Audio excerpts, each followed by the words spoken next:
Former MK Party Secretary General Floyd Shivambu has reiterated he will never resign from the party despite its internal squabbles. Shivambu held a news conference earlier today following mounting speculation over his MK Party membership, and it follows his removal as SG and scathing remarks by party leader Jacob Zuma. Ziyanda Ngobo was at that news conference and joins us now. It was interesting, Ziyanda. I think that I counted 5 big things that he had to say. But let us start with what could have been a leaf out of the 48 Laws of Power in terms of inversion, taking a leaf out of Zuma's book and saying, I'm still, no matter what's happening and what I've said, I'm still a member of the MK party. Absolutely, insisting I will not resign. So at least, upholding what he told Newzroom Afrika 3 weeks ago, that he will never resign from the MK party. But still within this MK party, I'm going to undertake a consultation process across the country to test the feelers whether or not there's an appetite for a new political party. Same as Zuma, won't leave the ANC, but there's this movement called MKP that I'm forming. I think he was daring the leadership of the MK party, and I say that because while he's saying this, he's saying I won't resign, but if they want to expel me for doing this, then they can do so, which means he, in a way, was speaking to those inside the MK party, many of whom were upset with his demotion as Secretary General, but also foreseeing that you won't have a Zuma and the party leadership watching a Floyd Shivambu, who's now just an ordinary member, crisscrossing the country under their banner, campaigning for himself in many aspects. But if he gets expelled, he may get those who sympathize with him. And lots of questions around his own political credibility. But let's listen to what he said about his status right now. I will not resign. I said I will never resign from Consultation. And I still stick by the decision and the communication that I made that it was the best decision ever to join Consultation. And I spoke about it earlier that how would you replace an opportunity to learn in 6 months what you couldn't learn in 10 years? Like a practical experience which you can never read in any textbook. Like and I knew from the beginning, from day one, that here we're about to start a journey of deep learning and understanding just what are the dynamics of South Africa's politics, not from a textbook point of view. We'll get to the fake intelligence reports and such in just a moment, but I think it was you that posed the question to him around this concept of canvassing people across the country and going on a listening tour. Who would be funding all of us? Where is the money coming from? Or is it the MKP machinery that ostensibly will be used?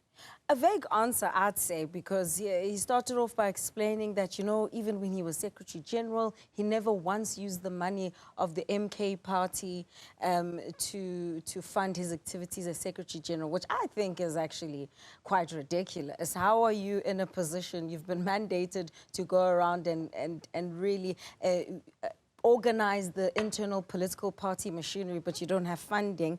And on the other hand, you're saying, however, Zuma surrounded by political scoundrels who are creating fake intelligence reports because they want to steal money, no less than 7 million rand per month. So how much money does the MK party have? And so, yes, are you using the MK party money for this? It clearly has money if you've got at least 7 million that's withdrawn per month. Is it 7 million or 700,000? I think he mentioned a figure of no less than 7 million every month that is being withdrawn by individuals, and hence he became an enemy, he says, because he was blocking that and he centralized a lot of the processes. And then in the same vein, he says, when I was in that role of Secretary General, I used a lot of persuasion and donations from people who would assist with transportation. So in essence, he's saying that when they undertake this process, they will be seeking to get individuals to sponsor or donate in kind or in money to fund this, but mentioning some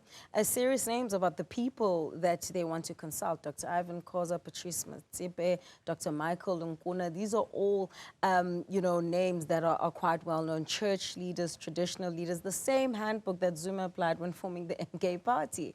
And it will be interesting to see then how he undertakes this, but in this new role, but not really a new role. So let's listen to what he said about how they will do that process.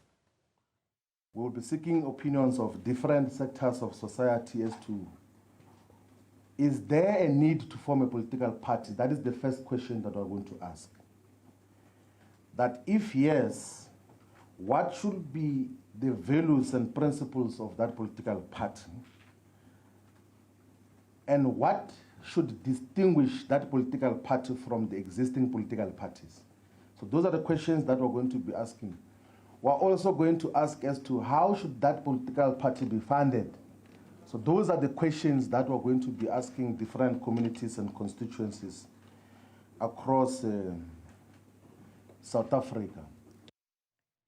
Let's go then. I mean, there was a lot in there, and we'll tease this out for the rest of our viewers who want to know with Ongama Mtimka, who's going to talk about some of the political themes that came up.